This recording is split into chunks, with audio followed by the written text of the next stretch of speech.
안녕하세요. 네, 저는 사랑에 장애가 있나요? 라는 책을 쓴 권주리라고 합니다. 만나서 반갑습니다. 네, 사랑에 장애가 있나요는 책 제목 그대로 장애인 남자와 비장애인 여자가 사랑을 하면서 일어나는 이야기를 엮은 책이에요. 제 남자친구였던 그리고 지금의 남편인 항승은 4살 때 교통사고로 한쪽 팔과 한쪽 다리를 절단했어요. 그렇게 장애를 가지게 됐고 저는 보시다시피 비장애인이고 저희 둘이 만나서 겪었던 수많은 우여곡절들을 연인부터 그다음에 결혼을 해서 부부가 되고 부모가 될 때까지 10년의 이야기를 책으로 엮었습니다.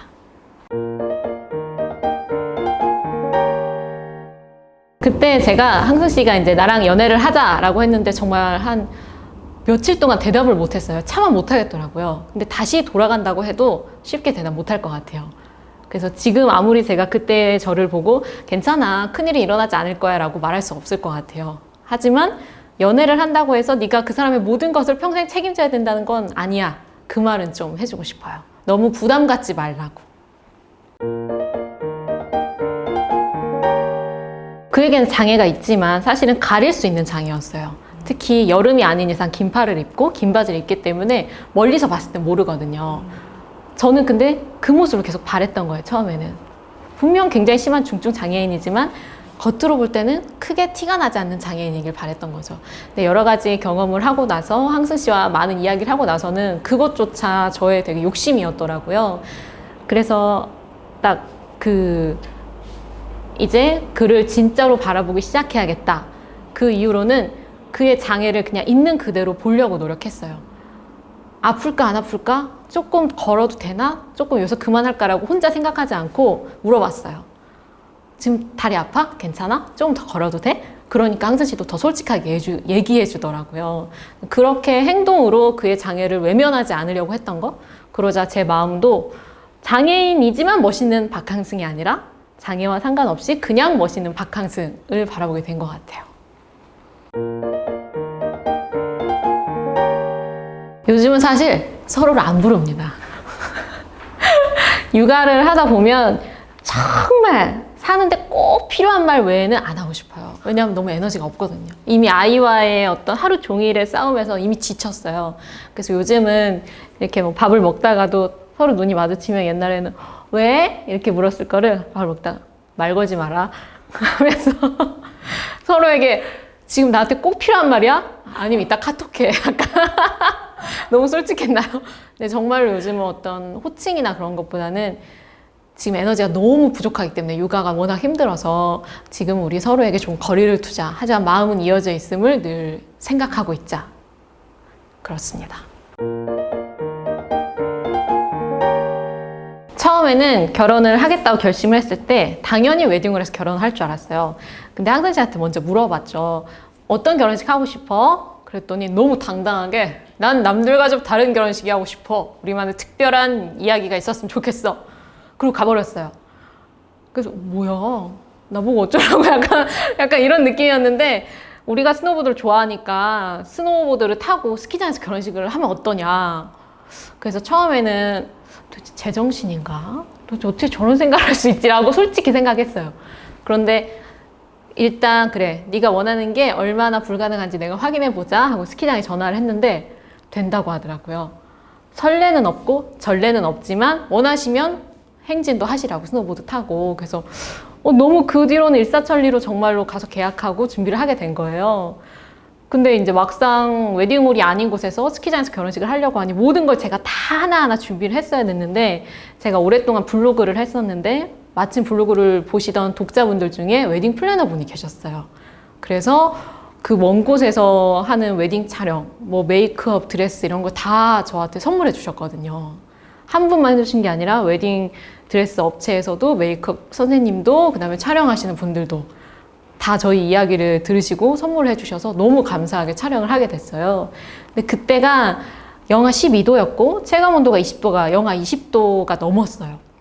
근데 제가 이렇게 탑 드레스를 입고 정상에서 스노보드를 타고 내려와야 되는데 가만히 있어도 이가 이렇게 덜덜덜덜 떨릴 정도의 추위였거든요. 근데 너무 추운 거예요. 스노보드를 타고 내려오니까 속도감 때문에 바람은 더 추워지고 그 중간쯤에서 거의 막 미친 듯이 떨고 있었는데 항승 씨는 자켓까지 입고 있었거든요. 근데 엔간하면 한번 벗어줄 법한데 내가 추워 죽겠어 이러고 있는데 안 벗어주는 거예요. 그래서 이 사람도 진짜 진심으로 춥구나.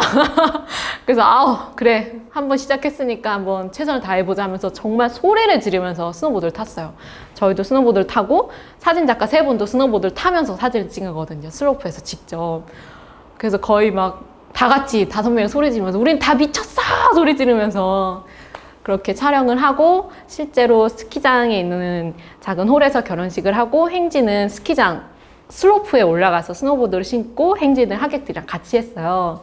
그래서 제가 청첩장에 보통 뭐 아름다운 두 사람을 축복해 주세요 라고 쓴다면 저희는 스키장 슬로프에서 행진을 할 예정이오니 구두와 뭐 드레스가 아닌 따뜻한 운동화와 패딩을 꼭 입어달라고. 그래서 하객분들이 막 알록달록한 패딩을 입고 다 같이 이렇게 행진하는 걸 지켜보셨는데 너무 재밌는 거예요. 그리고 마지막에 내려와서 슬로프에서 다 같이 사진을 찍는데 단체 사진에 거기서 그냥 스키를 타던 꼬마 아이들이 같이 찍혔어요. 모르는 사람들. 근데 너무 재밌어서 아이들이 보다가 사진 찍네? 그럼 나도 찍어야지? 하고 해서 관광객들 같이 찍었는데 그게 너무 재밌더라고요. 그래서 굉장히 힘들었지만 평생 잊지 못할 결혼식이 된 것 같아요.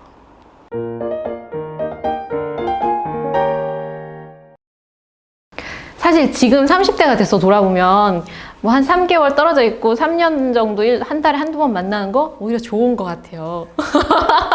근데 그때는 20대 중반에 굉장히 막 풋풋하고 사랑이 넘치는 시기여서 우리는 이거 헤어질지도 몰라 약간 이런 불안함이 있었거든요.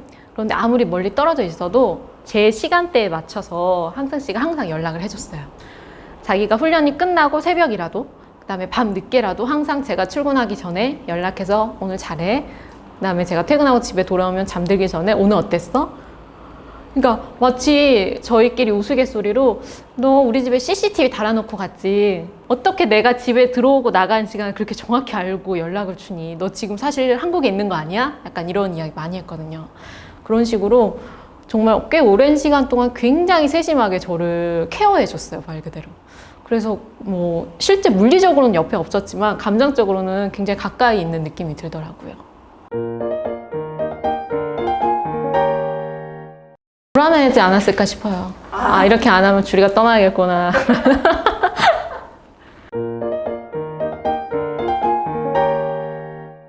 제가 생각을 해봤을 때 우리나라에서 패럴림픽이 열리는 경우가 우리가 죽기 전에 몇 번이나 있을까? 글쎄 거의 없을 것 같은 거예요. 그래서 2018 평창 패럴림픽에 우리는 올인을 하자. 그래서 항승 씨는 일을 그만두고 정말 선수로 활동했고 저는 제가 일을 하는 시간 외에 모든 시간을 항승 씨를 따라다니면서 응원하는 데 썼어요. 처음에는 그냥 선수 부인이구나 와서 응원하겠지 했던 제가 막 현수막 만들고 모든 경기에 다 따라다니고 심지어 패럴림픽 전에 캐나다에서 마지막 국제대회가 있었는데 저는 그때도 따라갔어요. 그래서 팀원들도 감독님들도 네가 여기가 어디라고 오니? 약간 이런 눈빛으로 보셨는데 뭐 못 갈 거 없지 않나. 내가 벌어서 내가 쓰겠다는데 약간. 그래서 그렇게 정말 하나하나 다 쫓아다니고 다른 선생님들이랑도 막 친해지고 그 대한장애인 체육회 분들이랑 많이 인사를 하게 되면서 저한테 이제 한마디씩 시키시더라고요. 왜냐면 제가 하는 일도 연극이다 보니까 아무래도 카메라에 대고 이야기를 하거나 마이크를 잡고 이야기를 하는 게 좀 익숙하기도 하고 그러기도 하고 이제 전형적인 비장애인 배우자, 비장애인 연인의 이미지랑 제가 많이 다른 거예요. 대부분은 우리 항승 씨 너무 고생 많았고요. 정말 수고했어요. 사랑합니다. 이래야 되는데 제가 항승 씨도 수고했지만 전 제가 더 수고했다고 생각해요. 3년은 뒷바라지 하는 건 저니까 약간 이런 식으로 좀 재밌게 인터뷰를 하니까 더 많이 저한테 요청을 해주셨던 것 같아요. 그리고 반다비는 그때 패럴림픽 기간에 너무너무 항승 씨 옆에 있고 싶은 거예요. 거의 한 달 전부터 경기 한 달 전부터 떨어져 있었거든요. 아니 너무너무 보고 싶은데 못 보니까 내가 어떻게 해야 그를 가까이서 볼 수 있을까 생각을 하다 보니 내가 반다비가 된다면 항승 씨 옆에 갈 수 있지 않을까? 경기장 안에 스텝으로 들어갈 수 있지 않을까? 실제로 진짜 지원을 했는데 됐더라고요. 그래서 실제로 경기장 안에서 리허설하면서 만나고 같이 경기를 보기도 했어요. 네. 우주의 기운이 저를 도왔다라고 사람들이 얘기를 했죠.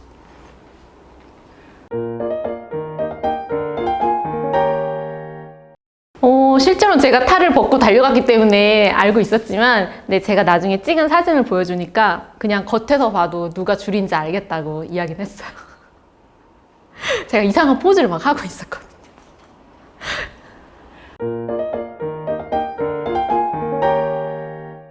제가 이 질문에 대한 답을 찾기가 진짜 어려웠어요. 아무리 생각해도 이게 뭐가 있나?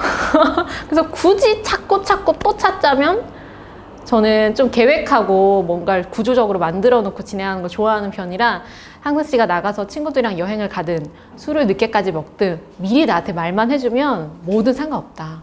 뭐 해외여행을 가든 상관없다. 미리 말만 해줘라.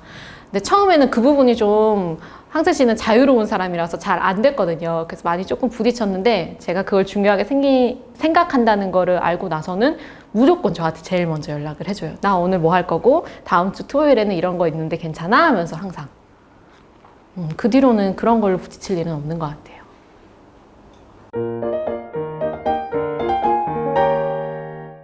처음에는 굉장히 저도 날이 서 있었어요. 저랑 같이 여름에 반팔 반바지를 입고 지하철 타면 정말로 딱 보고 이렇게 보고 옆에 저를 딱 본 다음에 한번 보고 이상한데요? 다시 보고 이렇게 보거든요. 분명히 저 사람도 뭔가 장애가 있을 텐데, 무언가 분명히 뭐가 있어서 저 남자를 만날 텐데, 그런 시선들이 정말 폭력적이라고 느껴져서 처음에는 막 가서 따지려고도 했어요. 근데 항선 씨가 계속 저를 좀 잡으면서, 네가 그렇게 말한다고 지금 저 사람이 바뀌는 건 아니다. 처음에는 굉장히 화가 났어요. 아니 그러면 내가 지금 저 불편한 시선을 받았는데 넘어가라는 뜻이냐, 앞으로도 계속 그래야 된다는 거냐, 막 불타오르다가 이제 몇 년이 지나고 항선 씨와 함께하는 일상이 계속 늘어나니까 좀 새로운 걸 깨닫게 됐어요. 저 사람들은 정말 그냥 궁금해서 보는 거더라고요. 왜냐면 우리가 걷다가 저도 팔 하나가 없는 사람을 가끔 봐요. 그러면 뭐야, 팔 없네? 항상이랑 똑같네? 하고 보거든요. 그 사람들은 그냥 궁금했던 거예요. 정말 일부러 나쁘게 보는 건 그런 사람들도 간혹 있지만 대부분의 경우에는 그냥 호기심이더라고요. 그리고 대부분의 경우에는 별로 깊은 관심은 없어요. 장애가 없는 사람이랑 연애하네? 어머, 신기하다! 하고 가는 거 끝나거든요. 그래서 그런 시선 때문에 힘드신 분들은 이 생각을 하셨으면 좋겠어요. 저 사람들은 별로 타인에 관심이 없다. 기본적으로 사람은 타인에 별로 관심이 없다. 그래서 다른 사람들의 시선에 신경 쓰기보다는 나랑 내 옆에 있는 사람이 지금 무슨 생각을 하고 있는지, 그거를 신경 쓰고 집중하는 게 훨씬 좋은 방법이더라고요.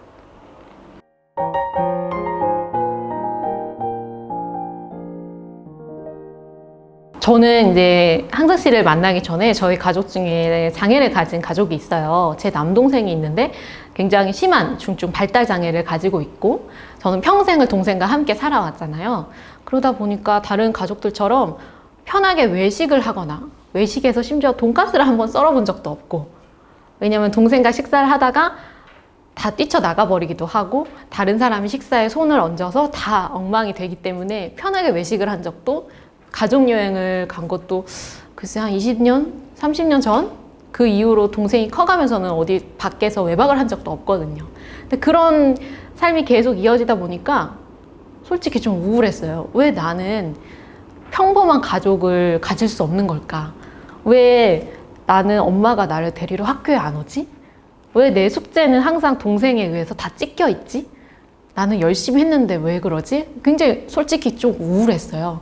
그런데 이제 나이가 들고 제가 점점 20대, 30대를 지나면서 그럼 언제까지 우울해할 건가? 내가 이걸 바꿀 수 있는 문제가 아니지 않는가? 아무리 열심히 교육을 하고 치료를 받았지만 그 장애라는 거는 한 번에 바뀌거나 새롭게 태어날 수 있는 게 아니잖아요. 그렇다면 내가 이걸 가지고 언제까지 우울해할 것인가? 그 순간 딱 저의 그 초점을 바꾸기로 했어요. 우울한 거 인정하자. 대신 이왕 우울할 거 약간 유쾌하게 내 식으로 우울해보자. 동생과 함께 식사를 할 때 뭐 고기라도 있으면은 막 손으로 집어갖고 막 다른 사람 그릇 먹고 막 다 흘리고 막 난리가 되지만 한번 참고, 그래 누나가 너 줄게 하면서 어금니 깨물고 하나 주는 거예요. 그럼 동생 기분 좋고 덜 어질러지고, 약간 이런 식으로 제가 바꿀 수 있는 상황을 바꾸려고 노력하는 거지, 바꿀 수 없는 것에 집중하지 않으려고 제 성격과 제가 현재 처해 있는 상황, 그 유쾌함과 우울함을 섞어서 유쾌한 우울가가 되기로 결심했습니다.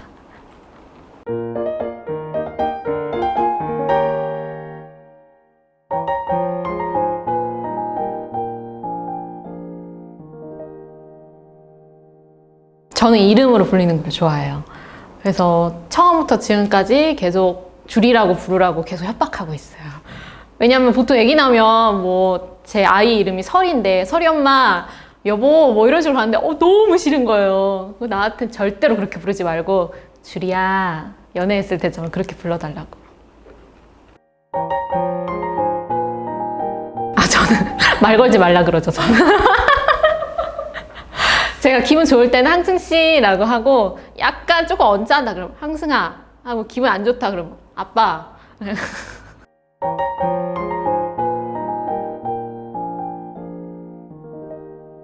김무스 머리가 날 것 같아요. 태극머리는 정말로 할 줄 몰랐어요. 그냥 하는 말이겠지 했는데 진짜로 하더라고요. 탈색을 4번인가 했거든요. 그때 5시간 넘게 걸렸어요. 제가 옆에서 계속 있었거든요. 근데 정말로 하는 거예요. 그 빨간색, 파란색을. 근데 그걸 제가 한다고 생각하면 사랑으로도 안 되는 게 있는 것 같습니다.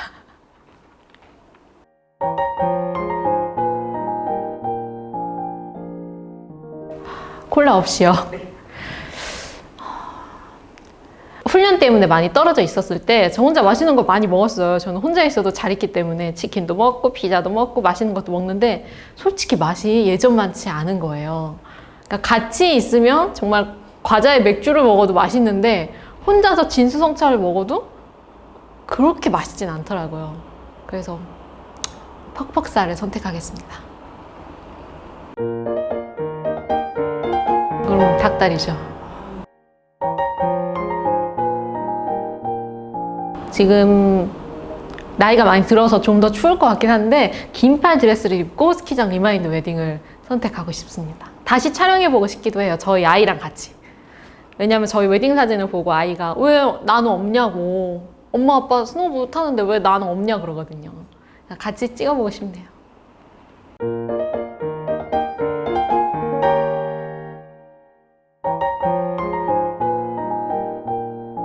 이거는 O도 아니고 X도 아니에요. 왜냐하면 기본적으로 전제가 틀렸어요. 장애를 극복한다라는 거 자체가 저는 틀렸다고 봅니다. 장애는 극복할 수 있는 성질의 것이 아니고 그냥 받아들이고 조금 더 다른 방식으로 그것을 살아가는 것 뿐이거든요. 하지만 사랑을 하기 위해서는 그것을 극복은 하지 않지만 어떻게든 사랑하는 사람과 함께하기 위한 최선의 노력을 찾아야 된다고 생각해요. 항승 씨의 경우에는 굉장히 힘들었지만 걷는 걸 좋아하는 저를 위해서 하루 종일 서울을 걷는 데이트를 하기도 했거든요. 그런 식으로 조금 함께하는 방법을 찾는 노력은 필요할 것 같아요.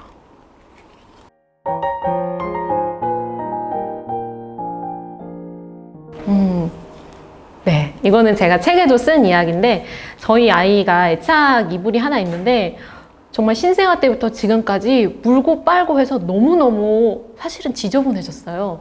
실밥도 다 튀어나오고 막 중간중간 찢어져서 제가 계속 꼬매줬어요. 근데도 너무 사랑하는 거예요.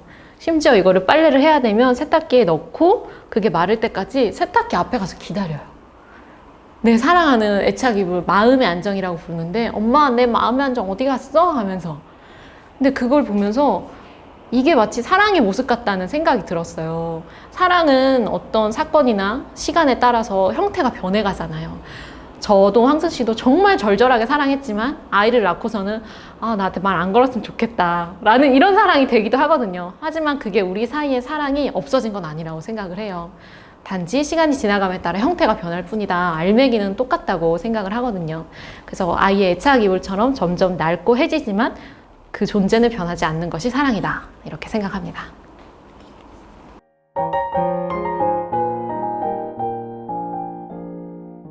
굉장히 어려운 질문이죠. 네. 제가 X라고 드려야 하겠지만 저는 솔직하게 이야기를 하고 싶어요. 저는 항승 씨가 장애가 있는 걸 알고 소개팅에 나갔지만 그건 굉장히 특수한 상황이라고 생각을 해요.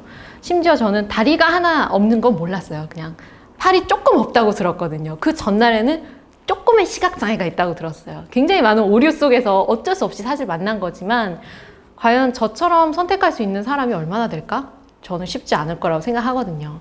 그래서 연인의 장애는 사랑을 시작하는데 굉장히 큰 어려움이 되는 건 맞아요. 하지만 시간이 지나감에 따라서 장애보다 어려운 게 훨씬 많더라고요. 네, 결혼을 하려고 하면 집도 있어야 되고 아이도 나와야 되고 여러 가지 그 관문들이 우리를 쉽게 내버려 두지 않는 거예요. 그래서 나는 장애가 제일 힘든 줄 알았는데 장애는 한 4번째 혹은 5번째 그 정도로 밀리더라고요. 그래서 처음은 조금 어려울 수 있지만 살다 보면 그렇게 중요한 건 아니다 라는 말씀을 드리고 싶습니다.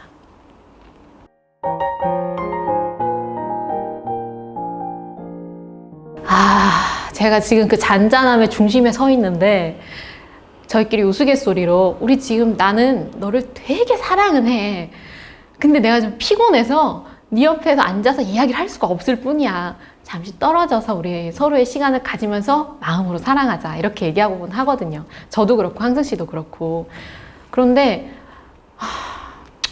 인정하기로 했어요. 지금은 아이를 키우는 이 부모의 시간은 누구에게나 힘들고 지치는 시간이기 때문에 이 시간을 왜 우리가 예전처럼 절절하게 사랑하지 않지? 이렇게 생각해봤자 서로 더 불만만 쌓이는 거예요. 그러니까 지금은 되게 잔잔한 시냇물 같은 사랑을 하고 또 아이가 어느 정도 크고 나면 예전처럼 널 보러 캐나다로 날아갔던 그때처럼 엄청난 불같은 사랑이 다시 돌아오지 않겠느냐, 혹은 또 새로운 사랑의 형태가 찾아오지 않겠느냐, 그렇게 이야기를 하고 있습니다.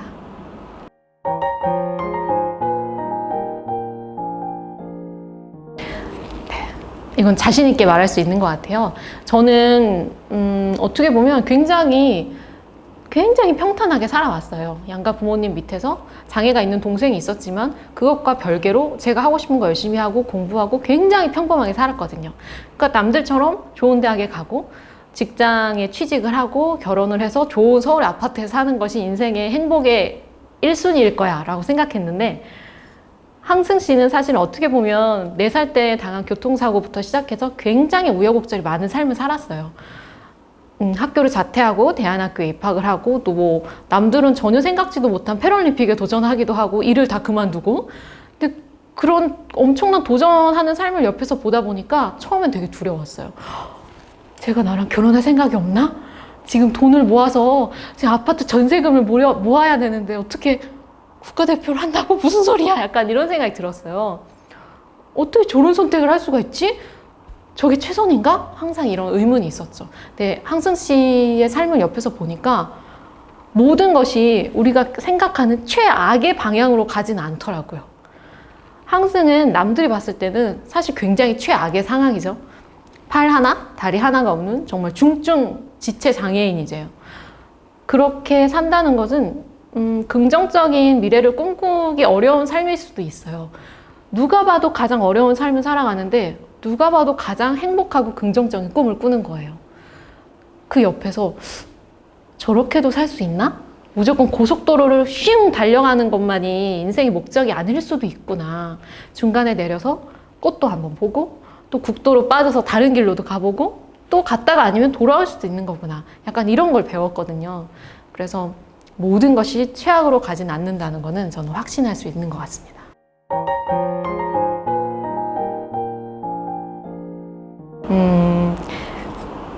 X입니다. 처음에는 사랑의 장애가 있을 수도 있겠다는 생각을 했어요. 왜냐면 그때 제가 20대 초반이었고 당연히 다른 사람들의 눈에 보여지는 것이 중요한 나이대잖아요. 근데 살다 보니까 그렇게 장애는 중요한 게 아니더라고요. 오히려 뭐 우스갯소리로 사랑에 장애는 없지만 돈은 있다, 약간 이런 우스갯소리를 서로 할 정도로 그보다 더 중요하고 어려운 문제들이 우리 삶에는 너무너무 많아요. 그래서 겨우 그 한 가지 장애 때문에 사랑을 망설인다면 그럴 필요가 없다는 이야기를 제가 들려드리고 싶습니다.